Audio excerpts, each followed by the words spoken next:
ओम गजाननं भूतगणादिसेवितं कपीथजम्बूफलचारुभक्षणं उमासुतं शोकविनाशकारकं नमामि विघ्नेश्वरं पादपङ्कजम्।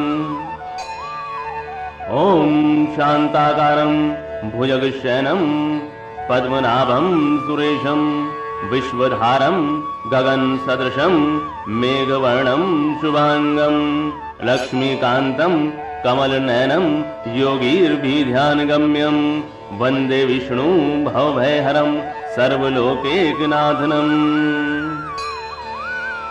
ओम गणाधिपत्य नमः। ओम गौरीपत्य नमः। ओम श्रीरामाय नमः। ओम सूर्यादिनवग्रहेभ्यो नमः। ओम सर्वेभ्यो देवभ्यो नमः। ओम सर्वेभ्यो आवरण देवभ्यो नमः। पाद्यो पाद्यं समर्पयामि, अर्घ्यं समर्पयामि, आचमनीयं समर्पयामि, स्नानं समर्पयामि, चन्दनं समर्पयामि, पुष्पं समर्पयामि, धूपं समर्पयामि, दीपं समर्पयामि, नैवेद्यं समर्पयामि, शुद्धाचमनीयं समर्पयामि। बोलो श्री सत्यनारायण भगवान की जय। सज्जनों, ऋषि व्यास जी महाराज बोले कि एक समय नैमिषारण्य तीर्थ में शौनक आदि 88,000 ऋषि पुराण वेता सूत जी से पूछने लगे, हे महर्षि, जिस व्रत अथवा तप से हमको अभिष्ट फल प्राप्त हो सके उसको हमारी सुनने की इच्छा है, आप हमसे कहने की कृपा करें। श्री सूत जी बोले, एक समय यही प्रश्न नारद जी ने लक्ष्मीपति श्री विष्णु भगवान से पूछा था। विष्णु भगवान ने देवर्षि नारद जी से जिस प्रकार कहा था उसे तुम मन लगाकर सुनो। एक समय नारद जी दूसरों की भलाई करने की इच्छा से अनेकानेक लोकों में घूमते घूमते मृत्यु लोक में आ गए। यहां आकर अनेक योनियों में उत्पन्न हुए समस्त मनुष्यों को तरह तरह के कलेशों और अपने अपने कर्मों से दुखी देखकर इन प्राणियों का दुख किस प्रकार दूर हो, ऐसा मन में विचार कर विष्णु लोक को चले गए। वहां श्वेतवर्ण, चतुर्भुज, शंख, चक्र, गदा, पद्म एवं वनमालाओं से सुशोभित देवादिदेव श्री विष्णु भगवान को देखकर नारद जी उनकी स्तुति करने लगे। विष्णु भगवान ऐसी स्तुति सुनकर नारद जी से बोले, हे नारद, तुम्हारे आने का क्या कारण है और तुम्हारे मन में क्या है? हे मुनि, वो सब तुम मुझसे कहो, मैं उन सब का उत्तर दूंगा। नारद जी बोले, हे भगवान, मृत्यु लोक के प्राणी अनेकानेक योनियों में उत्पन्न होकर पाप कर्मों से महादुखी हो रहे हैं। अतः यदि आपकी मेरे ऊपर कृपा है तो बताइए कि उनका दुख किस प्रकार से दूर होगा। श्री भगवान ने कहा, हे पुत्र, तुमने संसार के ऊपर कृपा करने की इच्छा से बड़ी ही उत्तम बात पूछी है।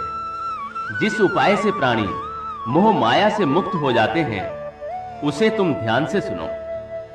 स्वर्ग एवं मृत्यु लोक में पुण्य प्रदान करने वाला एक परम दुर्लभ व्रत है।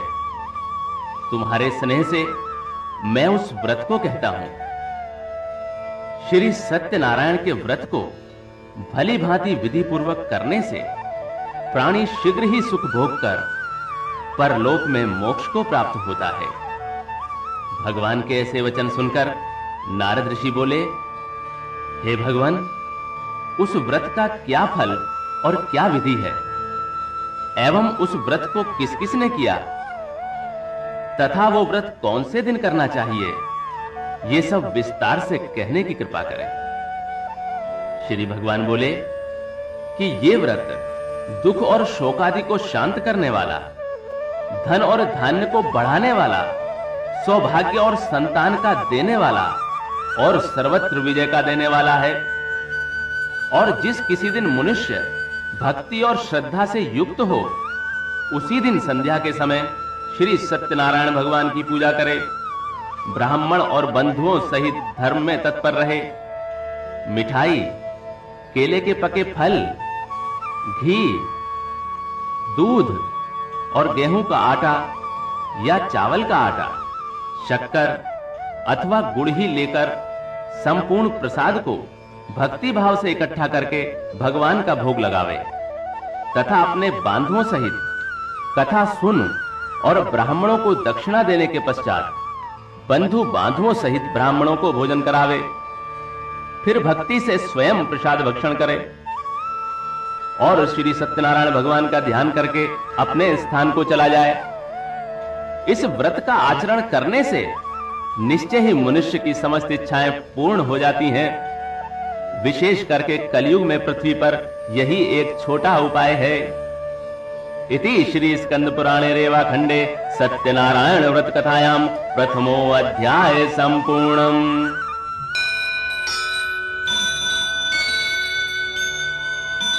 बोलो श्री सत्यनारायण भगवान की जय।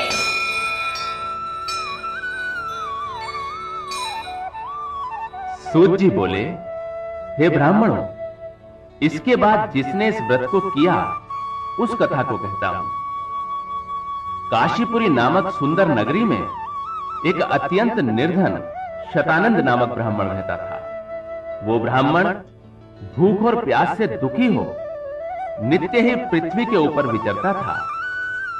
ब्राह्मणों से अधिक स्नेह करने वाले भगवान उस ब्राह्मण को दुखी देखकर स्वयं वृद्ध ब्राह्मण का रूप धरकर अति आदर पूर्वक उससे पूछने लगे, हे ब्राह्मण, तुम पृथ्वी पर अत्यंत दुखी हो नित्य क्यों फिरते हो?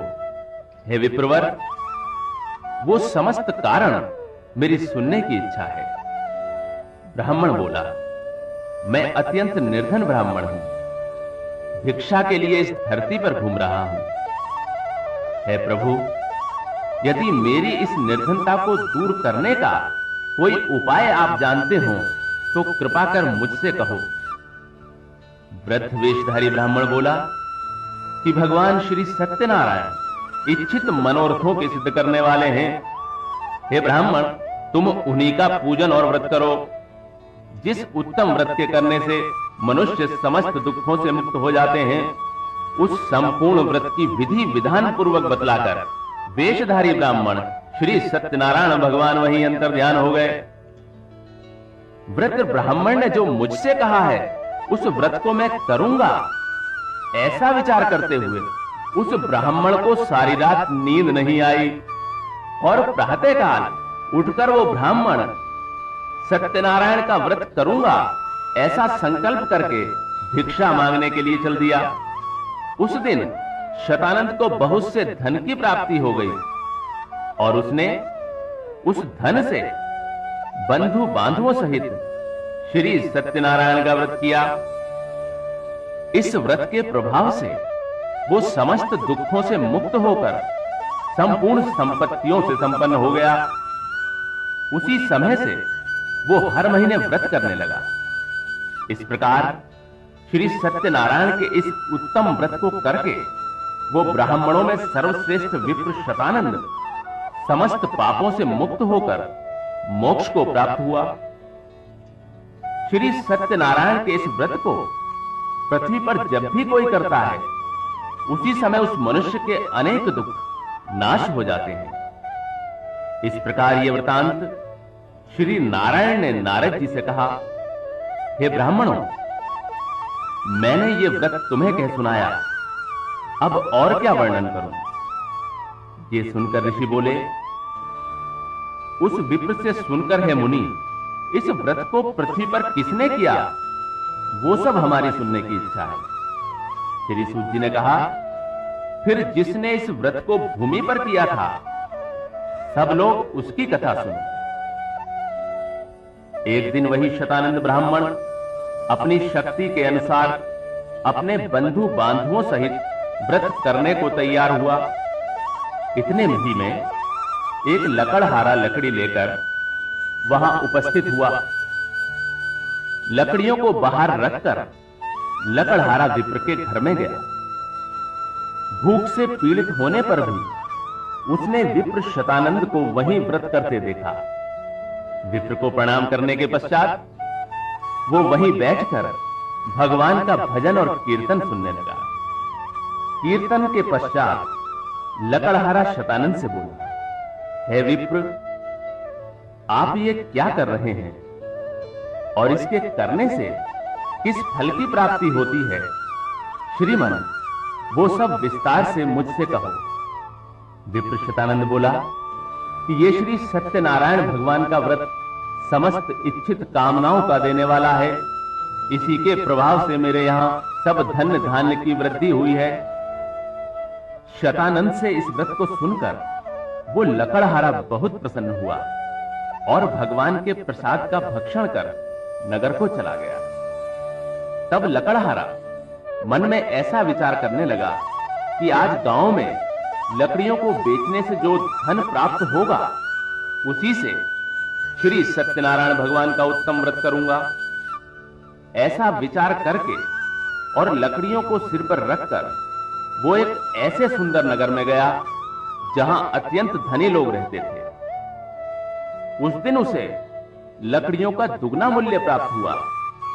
तब लकड़हारा प्रसन्न होकर केले की पकी फलियां, शक्कर, घी, दूध और गेहूं का आटा सबको सवाया इकट्ठा करके अपने घर को गया।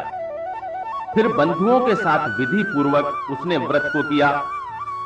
इस व्रत के प्रभाव से वो लकड़हारा धन और पुत्र से संपन्न होकर इस लोक में सुख भोग कर अंत में वैकुंठ को प्राप्त हुआ। इति श्री स्कंद पुराणे रेवाखंडे सत्यनारायण व्रत कथायाम द्वितीयो अध्याय संपूर्णम। बोलो श्री सत्यनारायण भगवान की जय।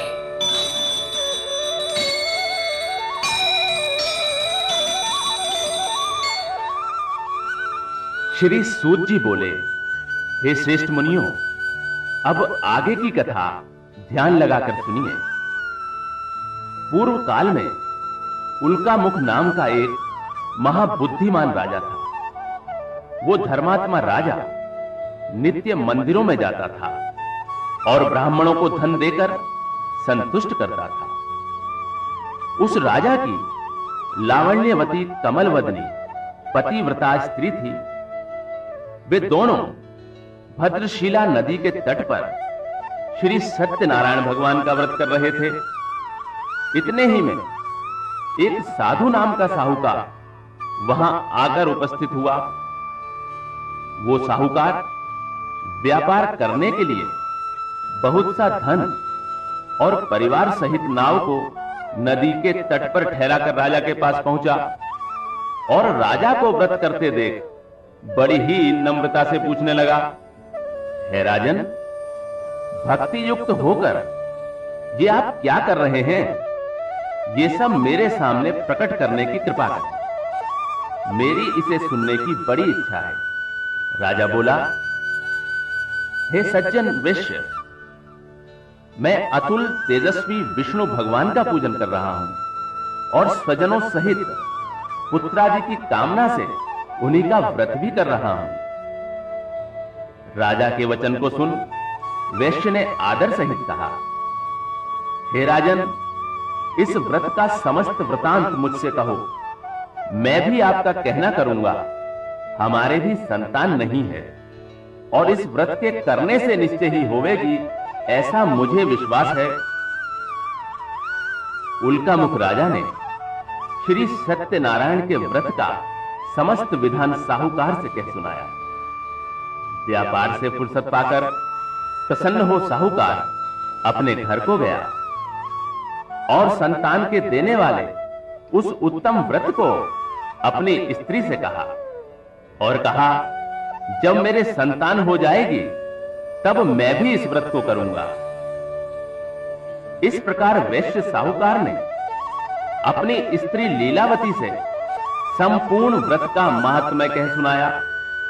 एक दिन उसकी पतिव्रता स्त्री लीलावती सांसारिक धर्म में तत्पर हुई और श्री सत्यनारायण भगवान की कृपा से गर्भवती हो गई।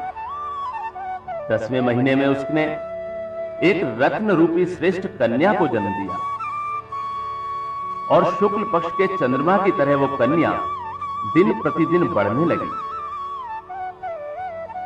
चंद्रमा की कला के समान बढ़ने के कारण ही उस कन्या का नाम कलावती रखा गया।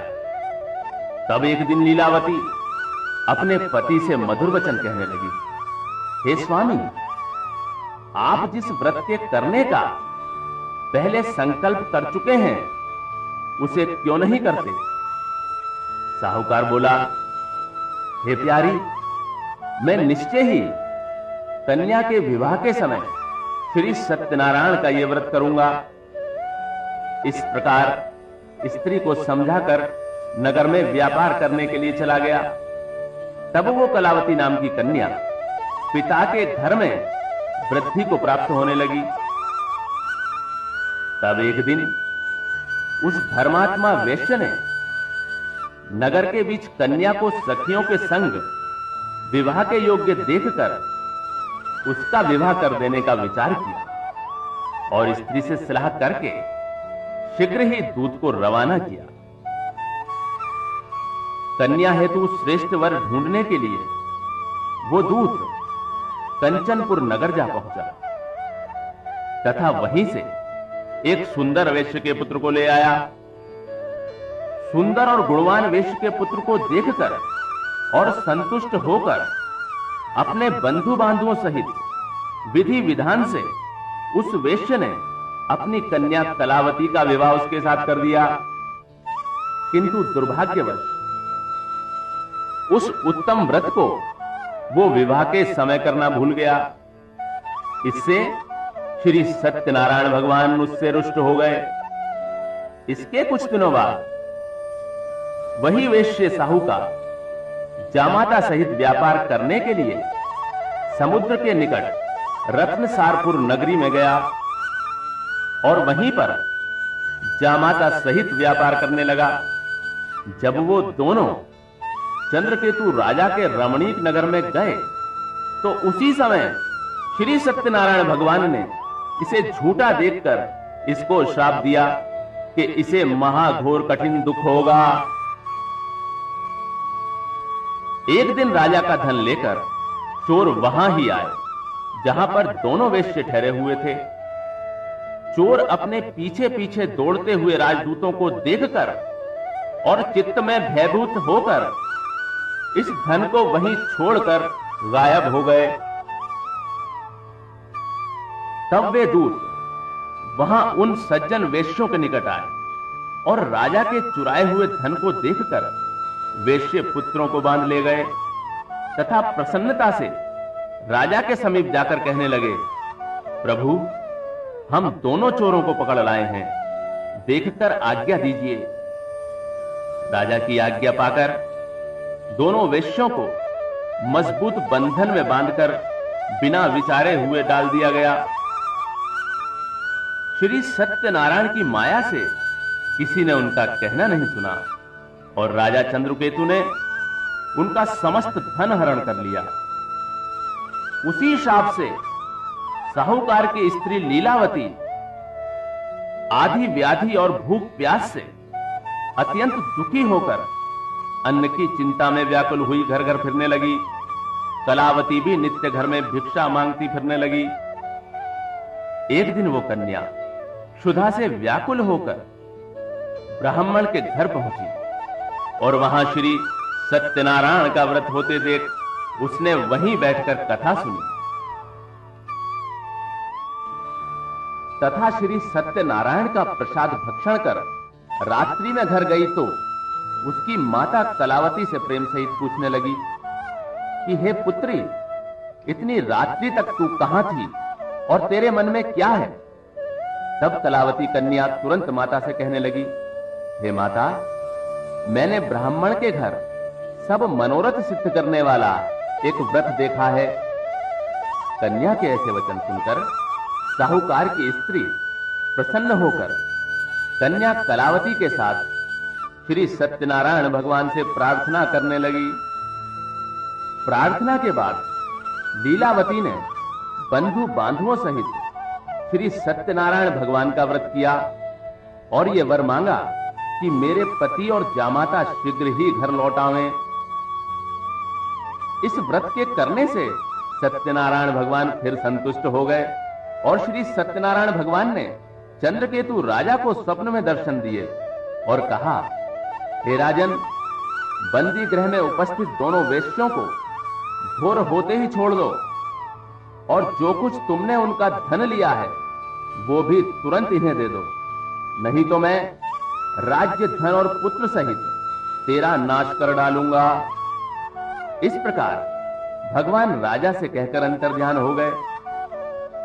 अगले दिन प्रभात होते ही राजा ने स्वजनों सहित सभा के बीच बैठकर लोगों से अपना स्वप्न कहा और आज्ञा दी कि बंधन में पड़े दोनों महाजन पुत्रों को तुरंत छोड़ दिया जाए। राजा के ऐसे वचन सुनकर राजपुरुष दोनों वेश्यों को बंधन से मुक्त कर नम्रता पूर्वक राजा के आगे लाकर कहने लगे, राजन, हम दोनों वेश्य पुत्रों को कठोर बंधन से मुक्त करके ले आए हैं।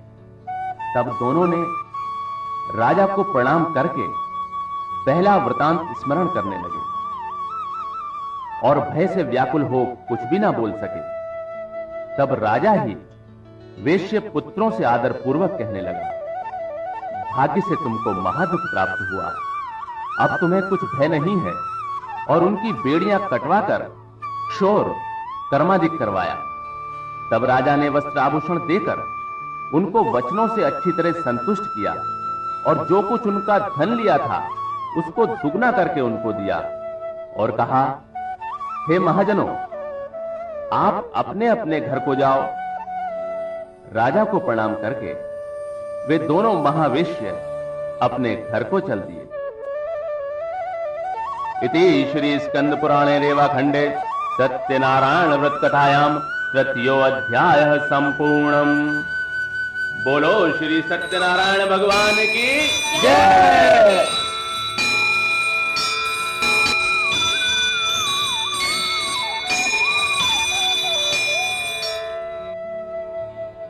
श्री सूत जी बोले, साहूकार ने मंगल विधान पूर्वक यात्रा प्रारंभ की और ब्राह्मणों को धन देकर अपने नगर को प्रस्थान किया। कुछ दूर पहुंचने पर दंडी वेशधारी सत्यनारायण प्रभु ने उस साहूकार से आकर पूछा कि हे साहूकार, तेरी नाव में क्या भरा है? तब मदोन्मत्त साहूकार हंसते हुए बोला, मेरी नाव में तो लता पत्रादि अर्थात घास फूस ही भरी है। उसके ऐसे कठोर वचन सुनकर भगवान बोले, तेरा वचन सत्य हो और जैसा कहता है वैसा ही हो। ऐसा कहकर दंडी रूपधारी भगवान तुरंत उसके पास से चले गए और कुछ दूर जाकर समुद्र के किनारे पेड़ के नीचे बैठ गए। दंडी वेशधारी भगवान के चले जाने पर साहूकार संध्या आदि क्रिया करके आया और नाव को ऊंची उठी देख अत्यंत विस्मय करने लगा। लता और पत्ते देख वो मूर्छित होकर वहीं गिर पड़ा और जब उसे चेत हुआ तब अत्यंत चिंता करने लगा।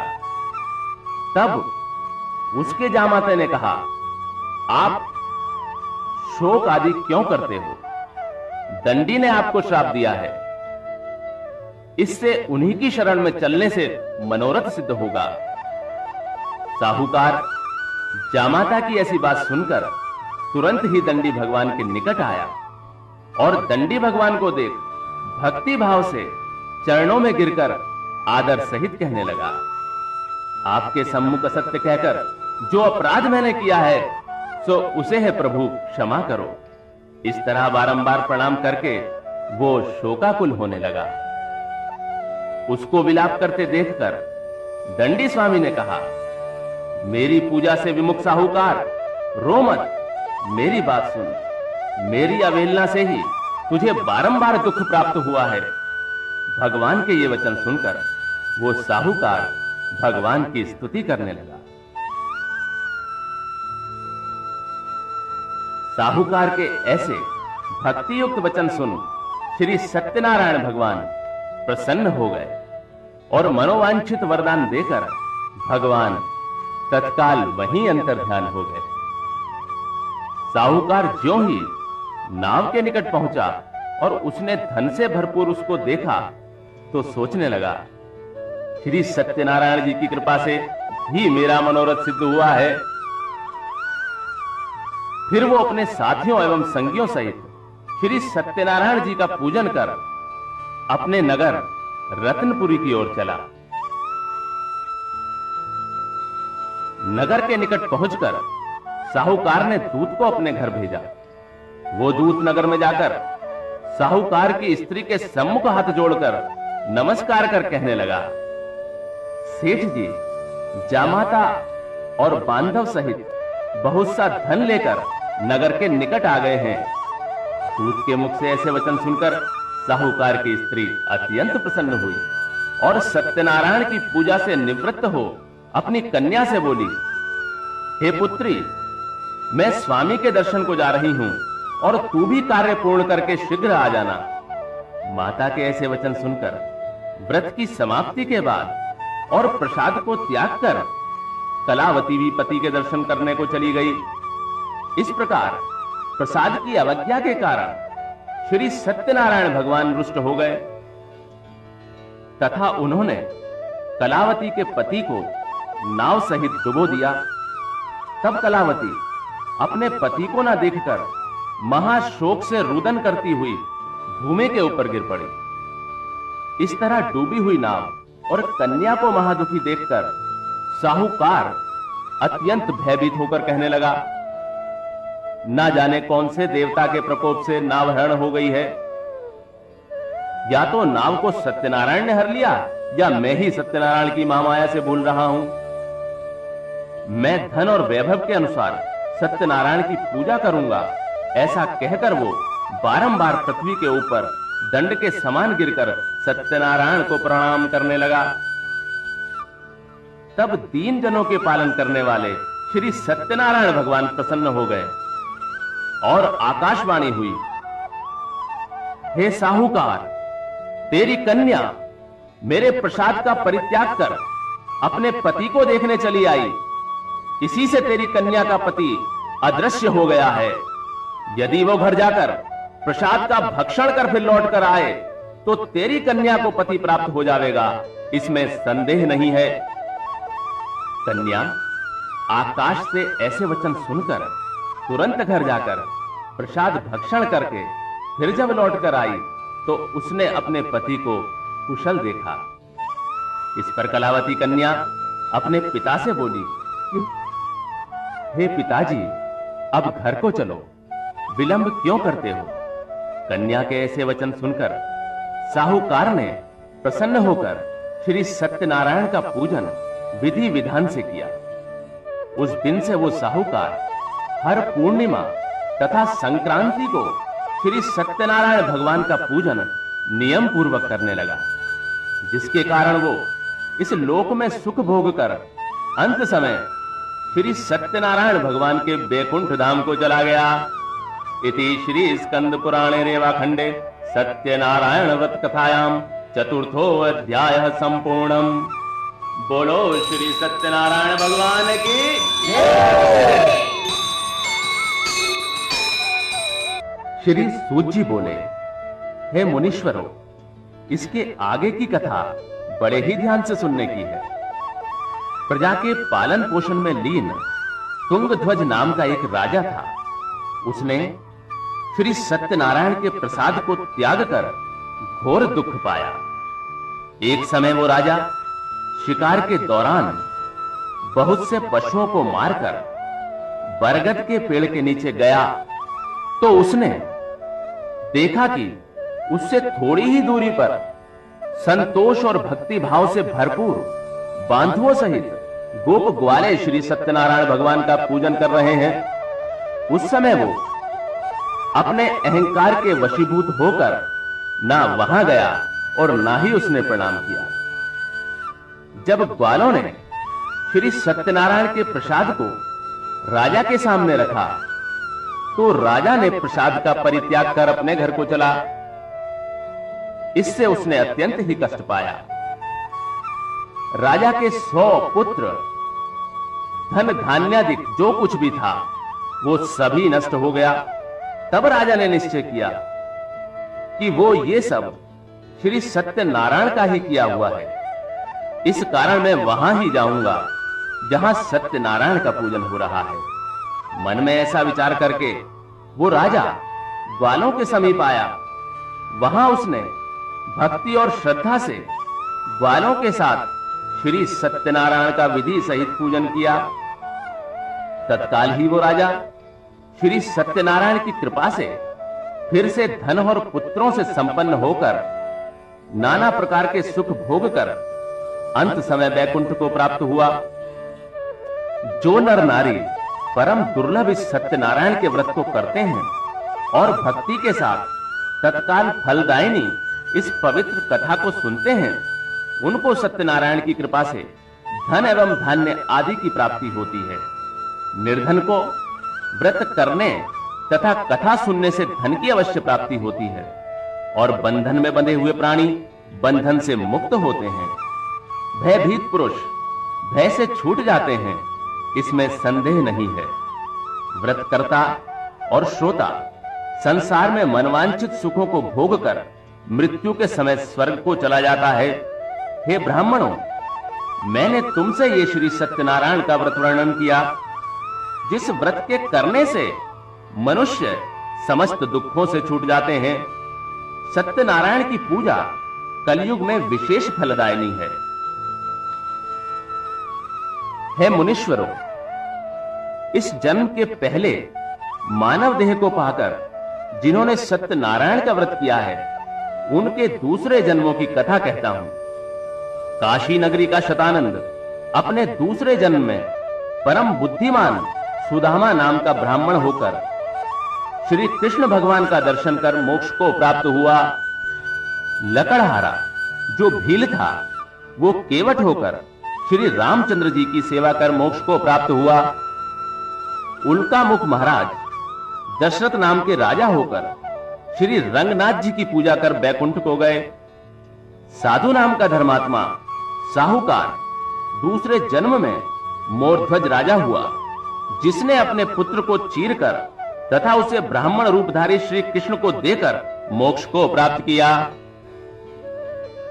तुंगध्वज राजा दूसरे जन्म में स्वयंभू मनु हुए, जो भगवान के परम भक्त बनकर बैकुंठ को प्राप्त हुए।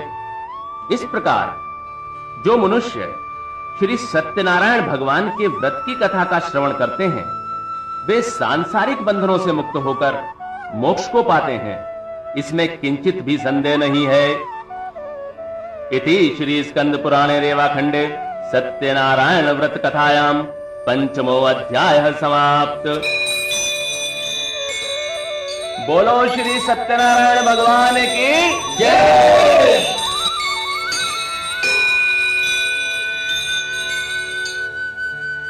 ओम अग्निर्देवता वातो देवता सूर्यो देवता चंद्रमा देवता वस्वो देवता रुद्रा देवता आदित्यो देवता मरुतो देवता विश्वदेवः देवता बृहस्पतिर्देवतेन्द्रो देवता वरुणो देवता। ओम द्यो शांतिरंतरिक्ष शांति पृथ्वी शांतिरावः शांतिरोषधयः शांति वनस्पत्यः शांति विश्वदेवः शांति ब्रह्म शांति सर्वं शांति शांतिरेव शांति सामा शांतिरेधि। ओम शांति शांति शांति। बोलो श्री सत्यनारायण भगवान की जय। बोलो श्री सत्यनारायण भगवान की जय। बोलो श्री सत्यनारायण भगवान की जय।